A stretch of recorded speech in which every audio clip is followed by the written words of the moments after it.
ഇനിയും നിങ്ങളുടെ ബിസിനസ് സ്ഥാപനത്തിലെ അക്കൗണ്ട്സിന് വേണ്ടത്ര പ്രാധാന്യം കൊടുത്തില്ലെങ്കിൽ നിങ്ങളെ കാത്തിരിക്കുന്നത് ഒരു വലിയ വിപത്തായിരിക്കും. പല ബിസിനസ്സുകാരെ അനുഭവിക്കുന്ന പ്രശ്നത്തെ പറ്റി ഞാൻ പറയട്ടെ. നന്നായി സെയിൽസ് ടേൺ ഓവർ ഉള്ളപ്പോഴും പ്രോഫിറ്റ് ഉണ്ടാകുമ്പോഴും നന്നായി ക്യാഷ് ഇൻഫ്ലോ ഉള്ള സമയത്തും അക്കൗണ്ട്സിന്റെ പ്രസക്തിയെ പറ്റി അവർ മനസ്സിലാക്കുന്നില്ല.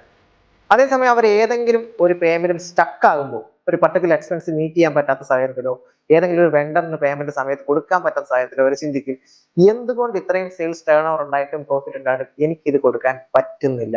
എന്തായിരിക്കും റീസൺ? അവന്റെ ക്യാഷിന്റെ പകുതിയും അവിടെ സ്റ്റോക്കിൽ ഉണ്ടായിരിക്കും. അത് റോ മെറ്റീരിയൽ ആയിട്ടോ ഫിനിഷ്ഡ് ഗുഡ്സ് ആയിട്ടോ ഉണ്ടായിരിക്കും. ബാക്കി പകുതിയോ കടത്തിന് സാധനം വാങ്ങിക്കൊണ്ടുപോയ നമ്മുടെ കസ്റ്റമേഴ്സിന്റെ കയ്യിൽ ഉണ്ടായിരിക്കും. അപ്പോഴാണ് നിങ്ങളുടെ ക്യാഷ് ഫ്ലോയുടെ പ്രസക്തിയും അക്കൗണ്ട്സിന്റെ പ്രസക്തിയും നിങ്ങൾക്ക് മനസ്സിലാകുന്നത്.